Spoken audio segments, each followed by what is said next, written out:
BetSafe kazino, BetSafe lažybos. Nesaikingas lošimas gali sukelti priklausomybę. Nenorėjau pasišiukšlinti prieš Bratkį. Vieni pirmųjų jo podiumų irgi buvo čia.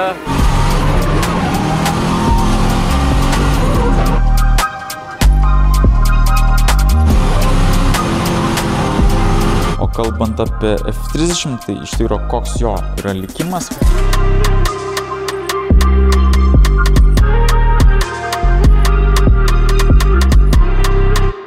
Taigi atėjo laikas dar vienom varžybom. Aišku, iki to reikėjo susitvarkyti pilnai visą E30. Ta kaip ir pavyko padaryti, aišku, nekeičiau vieno dalyko, kurį labai rekomendavo komentatoriai. Tai sako, būtinai pasikeisk tarpinę tarp vairo ir sėdynės, bet galvoju, pabandom kol kas važiuoti taip ir tada žiūrėsim. Ir va, prašau, ką čia turim? Bliūdas už pirmą vietą. Tai va, sekėsi, kaip matote, neblogai.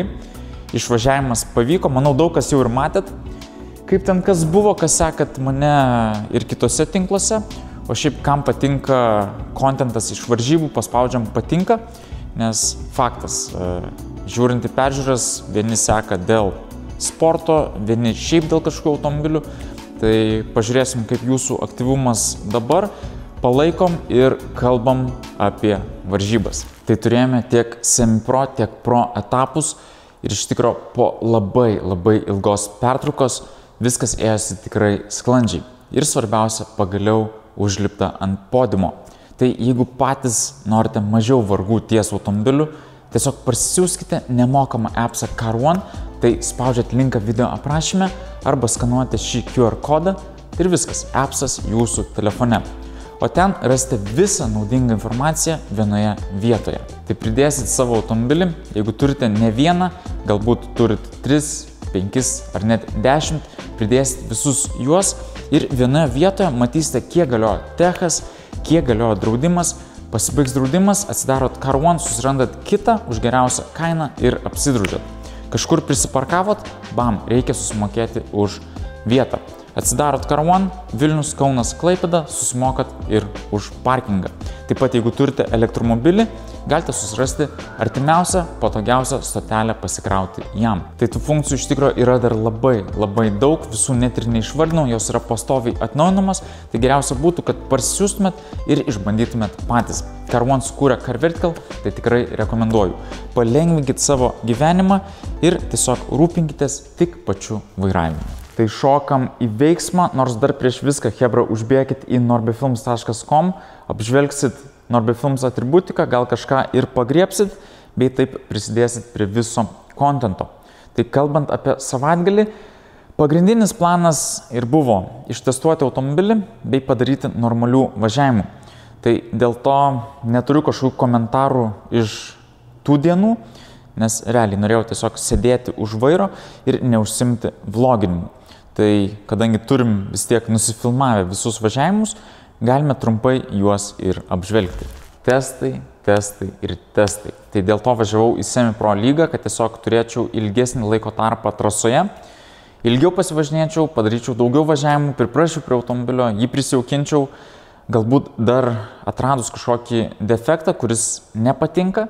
Galima būtų spėti tą dalyką susitvarkyti iki pro lygos, bet viskas ėjosi gan sklandžiai, treniruotės be problemų ir atėjo laikas kvalifikacijai. Tai pirmas važiavimas, kaip visada, saugus, tiesiog surinkti pakankamai taškų, kad praeitum į top 32. Pirmas važiavimas – 69 taškai.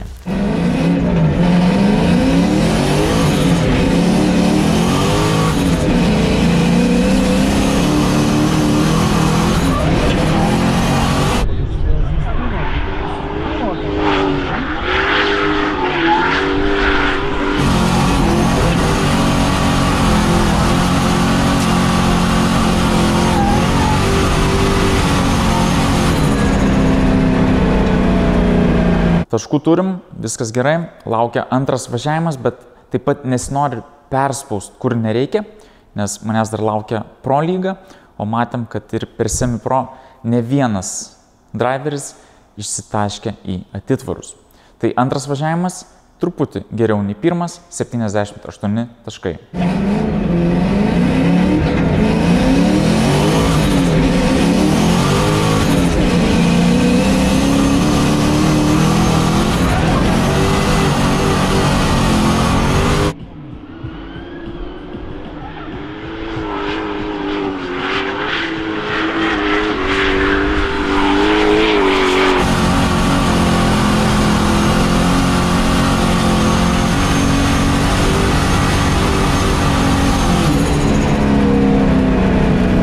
semipro apšilimas vykęs, turime 11 vietą po kvalifikacijos, laukia top 32. Taigi, kalbant apie top 32, dabar turiu 2 užduotis. Reikia suvažiuoti vis tiek gana normaliai, bet taip pat reikia tikrai nesusideginti ir neprisidaryti reikalų pro lygai. Nes jau yra tai buvę, kai per vieną dieną buvo tiek semi, tiek pro. Ir vėlgi prioritetas buvo pro lyga. Tuo metu dar su dizeliu bendroj įskaitoj buvau visai neblogoj vietoj, bet galvoju irgi, dėl apšilimo važiuoju ir į semipro. Ir per semipro, per top 32 važiavimą tiesiog perspaudžiu, apdaužau kampą, sulankstau važiuoklę, tada iki pro pabandom tą visą važiuoklę susitvarkyti, bet dėja, išvažiavus į pro, į pirmą važiavimą, ta važiuoklė neatlaiko ir tiesiog iškrentu. Tai reikia nedaryti klaidų, bet suvažiuoti vis tiek gerai. Tai pirmas porinis, važiuojam. Kiek pamenu, lydas viskas gražiai tvarkingai, varžovas pasidarė nemažą tarpą, atsiliko, aš nutolau, tai tą pačią info gavau ir iš spoterio, kad kaip ir nereikia labai spausti, nes buvo paliktas tarpas, bet aišku, taip pat ir neatsiliko. Apsikeičiam, aš čeisinu, viskas irgi einasi gerai ir važiuojant link ąžuolo, žiūriu, varžovas jau kaip ir arti. Nedas Burneikis, Norbertas Zaunodavičius vedas priekį. Tokia palaidota iniciacija. Andžio Gitinsonas daugmaž. Darant persimetimą, nepadariau labai švaraus to persimetimo ir momentu pagalvojau, kad gali E30 ir išsitiesinti. Tai vat, galima taip nesunkiai ir susideginti. Bet viskas gerai, kaip sakant, ta tokia korekcija labai stipriai nepakenkė ir mes laimėjom.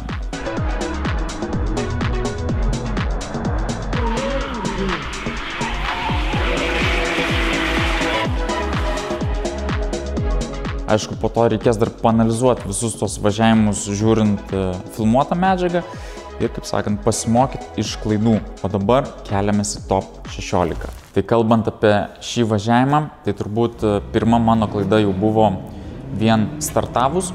Tai per briefingą sakė, jog šitoj trasoj tikrai neverta rauti pirmam, po to bandyti kažkaip lygintis, ten atsitaikyti ir taip toliau.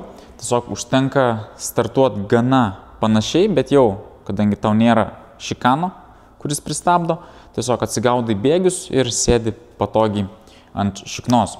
Tai aš roviau pirmas, po to teko atsileisti, kad mane aplenktų ir aišku, kai jis jau patogiai susimėto bėgius, tave aplenkia ir taip ir nuvažiuoja.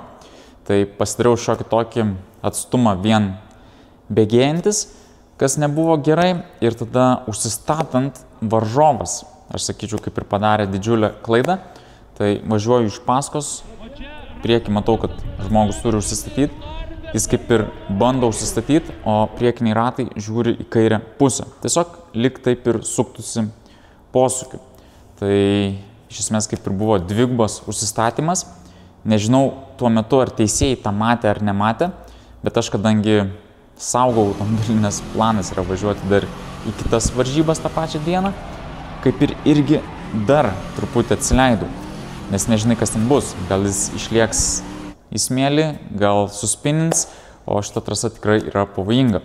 Tai kadangi jis kaip ir užsistatė, nuvažiavo toliau trasa tvarkingai, šoku iš paskos, bandau kiek įmanoma dasvyti, bet aišku, jau visas tas važiavimas nebuvo tvarkingas. O dabar eilė lydinti man, kadangi nežinau, kaip teisėjai vertino pirmą važiavimą, aišku, jie vertins vėliau, kai pamatys abiejų čeisus ir abiejų lydus, bet jeigu jie nematė tos esminės klaidos, kurią mačiau aš, nes vėlgi aphilas yra labai didžiulė trasa, ilga atkarpa, tai kažkokių smulkmenų gali ir nesužiūrėti.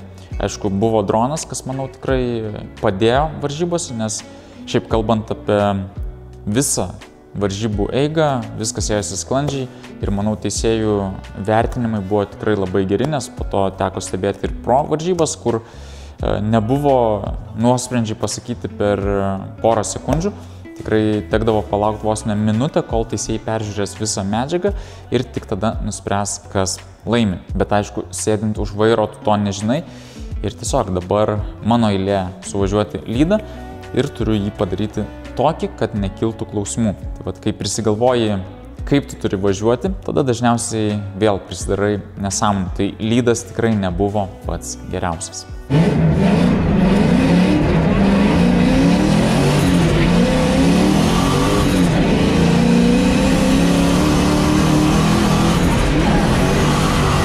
Ir susistato Norbė.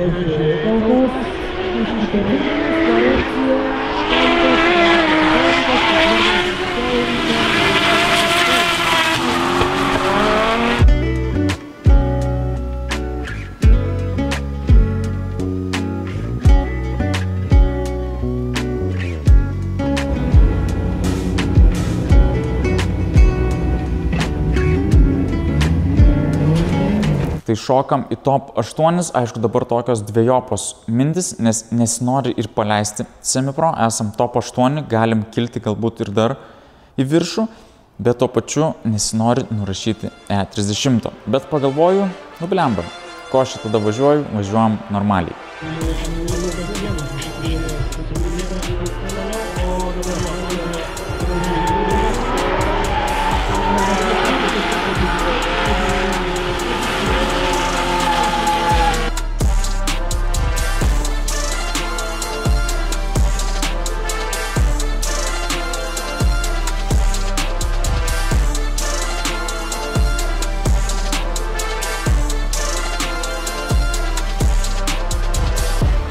Kalbant apie clipping pointus, tai ties antrų kažkaip visą dieną aš ten giliai nesulyzdavau, tai vat norėtųsi tą vietą pasitvarkyti, tai padarau šokio tokią kaip ir klaidą, nes nepilnai išpildyta trasa ir tada nepaimu 5 clippingo. Tai galima būtų geriau, bet bent jau visas važiavimas vis tiek gana stabilus, jokių sustabdymų, jokio nereikalingo didelio kampo, žiūrim, kaip bus su čeisu. Tai reikia suvažiuoti irgi tikrai gerai, nepaleisti varžovo, ką jau pasimokiau prieš tai, kad nereikia ten šokti pirmam iškart į priekį, tikrai bus vietos jį pasigauti.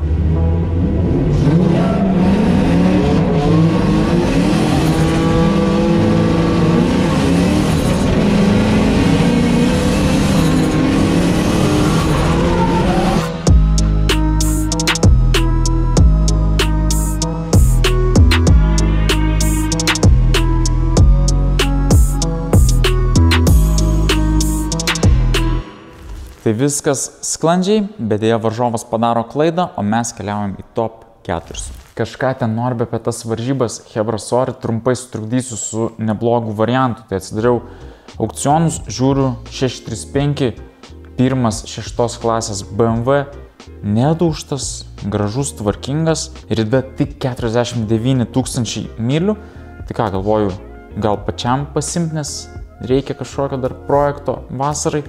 Ar gal paimsit kas iš jūsų. Tai bet ką perkant, vedam VIN kodą į carvertical.lt ir žiūrim tikrąją automobilio istoriją. Su kodu NORBE arba linku video aprašyme gausite -20% nuolaidą savo ataskaitai. Jau pasiėmiau VIN kodą šio 6 BMW, įsivedžiau į Carvertical ir žiūriu ataskaitą. Tai vis dėlto žala yra užfiksuota, bet greičiausiai čia tiesiog, kadangi automobilis yra patekęs į aukcioną, tai tiesiog užfiksuotas jo nusidėvėjimas, nes matome nuėjęs lakas nuo saulės, bet šiaip kažkokio akivaizdaus pažeidimo nematom. Bet esminis dalykas, tai matome, jog yra suklastota rida. Einame tiesiai iki jos ir žiūrim.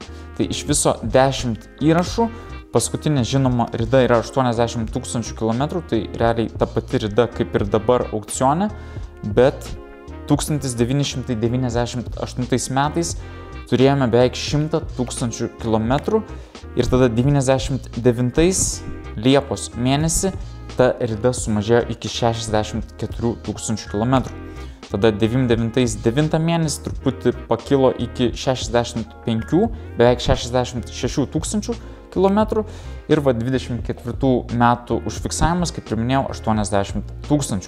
Tai dėja, bet tokiam automobiliui turime atsuktą ridą. Tai iš esmės gerai, kad čia dar nėra pats kažkoks rečiausias modelis, bet vėlgi perkant tikrai norisi atkreipti dėmesį į tokias smulkmenas. Ir būtent jeigu tu žiūrėjai šį ar kitą variantą dėl mažos ridos, bam, jinai yra suklastota.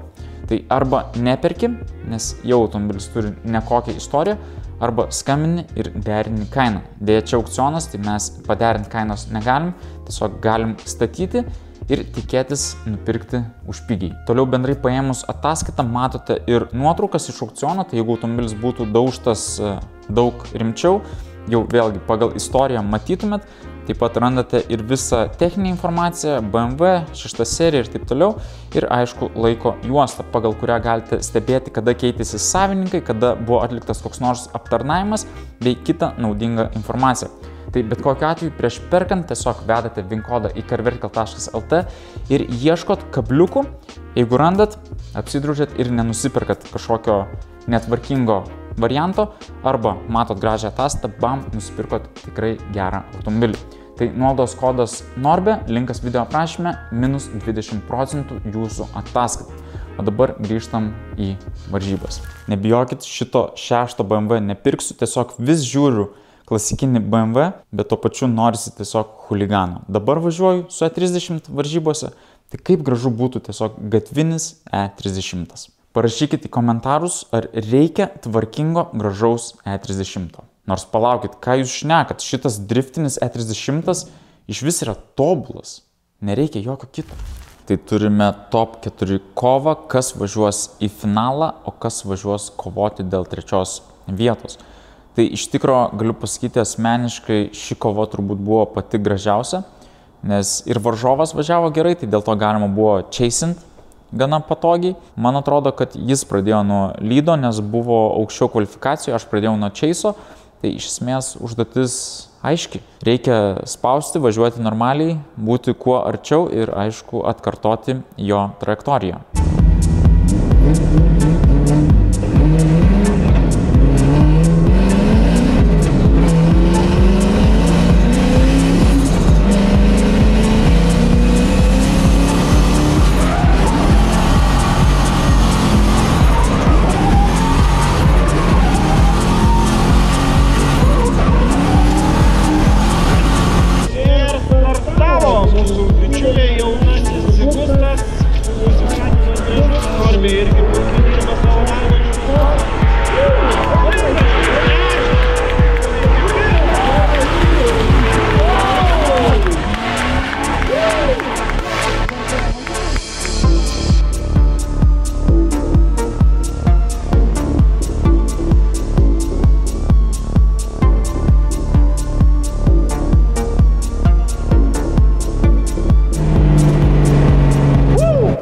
Dabar, aišku, apsikeičiam ir mano eilė lydint. Tai vėlgi klaida, kuri man nepatinka, tai nepaimtas antras klipingas, bet po to plius minus padoriai ir, aišku, pasidarė nemažas atstumas. Tai nenorėjau pabėgti, bet pabėgau. Nežinau, ar dėl to, kad tiesiog ne visur plačiai išvažiuota, bet turime sprendimą, kurį pamatysit pamatę važiavimą. Augustai! Norbė lekia, bet Augustas neatleidžia, Norbė užsistato gražiai.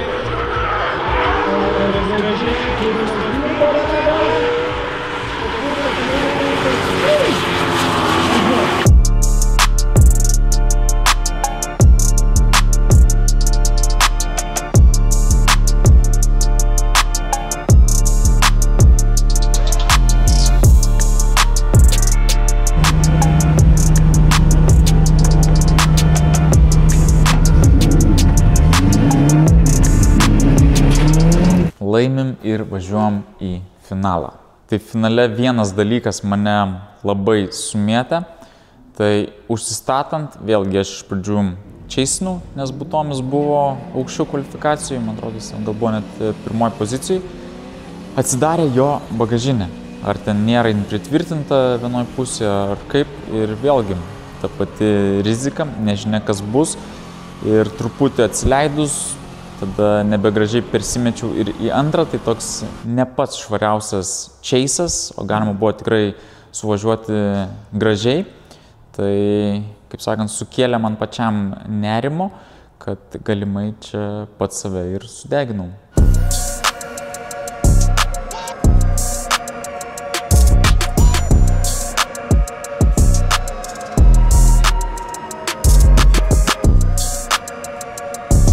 Tomas nusistato gražiai labai.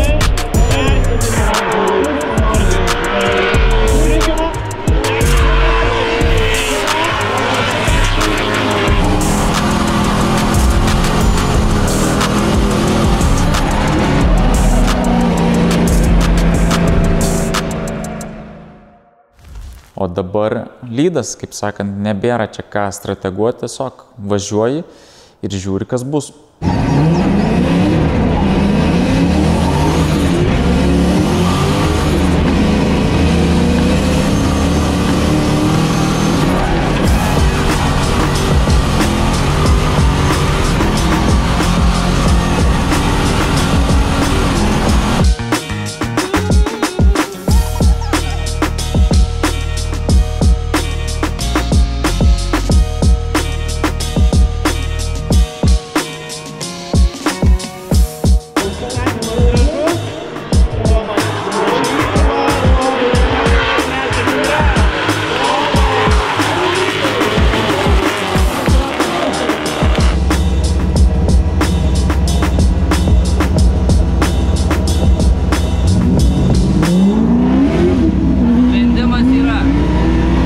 Kas laimėjo atsakymas čia. Tai vat gavosi, kad važiuojant patestuoti automobilio į Semi-Pro užimta pirma vieta.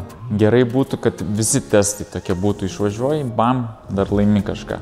Šiaip tikiuosi, dabar atsakysiu dar daugumai į klausimą, kodėl vis dėlto važiuoju su E30, o ne su F30.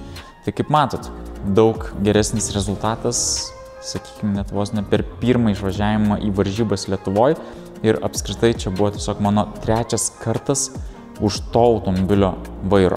Tai vieną kartą patestavom per treniruotės Aphille, tada varėm iškart į varžybas Rygoj, ten turėjom problemų su automobilio valdomumu, dabar jos yra visos išspręstos ir bam, trečias kartas, vėl Aphillas, bam, podiumas. O kalbant apie F30, tai iš tikrųjų koks jo yra likimas. Realiai projektas niekad neturi galo, tai ir čia dar yra ką atnaujinti ir greičiausiai tiesiog turėti tokį automobilį for fun, nes dėl konkurencijos čia reiktų dar labai daug ką perdaryti. Esminis dalykas, reikia numesti labai daug svorio, tai jeigu tu išpjausysi kėbulą, išdrakoninsi, realiai visą automobilį darysi iš naujo, vėlgi praranda prasmę ardyti važiuojantį automobilį, kai geriau gali susirinkti kažką nuo nulio. O šiuo metu E30 yra daug rimtesnis aparatas varžybom. Iš esmės ten galios daug mažiau, bet ir daug mažiau svorio. Tai tiesiai važiuojant, jie važiuoja gana panašiai, šie du automobiliai, bet važiuojant šonu, norint persimest ir taip toliau, E30 turi daugiau kontrolės. Tai iš tikro yra smagu, kad per tokį trumpą laiko tarpą pavyko išsigaudyti problemas su E30, nes realiai tas automobilis vis tiek yra eksperimentas. Naujas automobilis man, dar vienas sezonas su vis tiek mažai treniruočių, bet bent jau turime kažkokį rezultatą. Aišku, kalbant apie Pro, taip norėtųsi daugiau galios. Taigi turime Pro kvalifikaciją ir 2 važiavimus.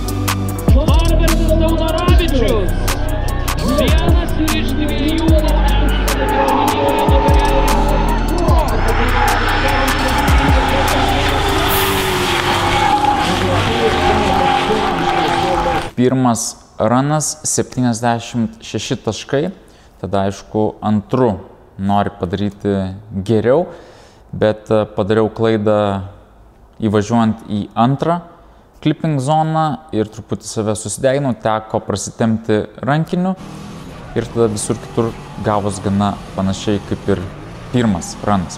Tai galiausiai antrų runų 75 taškai, labai panašiai, 1 tašku mažiau, bet bendras rezultatas 10 vieta pro kvalifikacijoje. Tai keliaujam į top 32. Pirmas važiavimas prieš Latvį su raudona kregžde.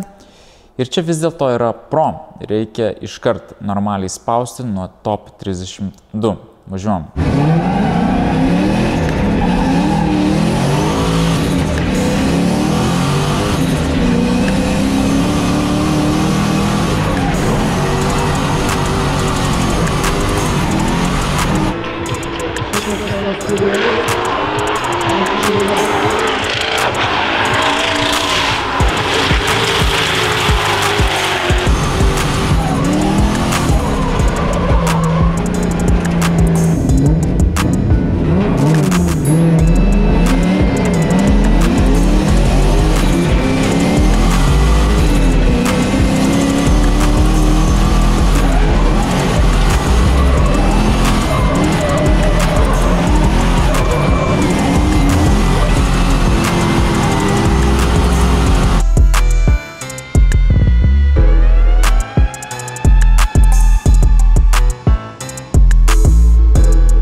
Tai lydas visai tvarkingai, Chase'as neatleidau, keliaujam į top 16. O top 16 susitinku su Benediktu Čirba. Jo, nebus tikrai lengva, tai faktas, geras driveris su labai daug patirties, žino savo setupą ir taip toliau. Reikia kažką daryti. Tai iš pradžių chase'inau. Tai ką, vienintelė opcija nusileisti slėgį. Tai pasidariau mažiausiai, kiek galvojau, kad gali padėti. Ir aišku, net nebuvau testavęsis automobilio su tokiu slėgiu. Nu ką, lekiam į top 16.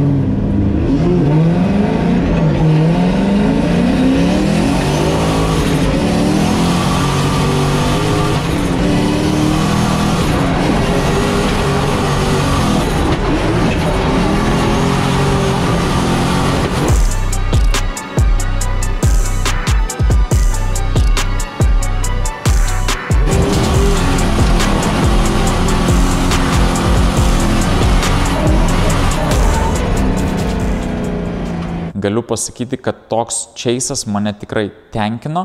Aišku, faktas, galima daug geriau, bet iš esmės visi mano važiavimai ir buvo step by step truputį geriau ir geriau. Vėlgi, dar tik mokinuosi su šiuo automobiliu, kaip važiuoti, bandau prie jo priprasti. Tai chase'as tikrai manęs nenuvylė. Dabar lekiam lydą.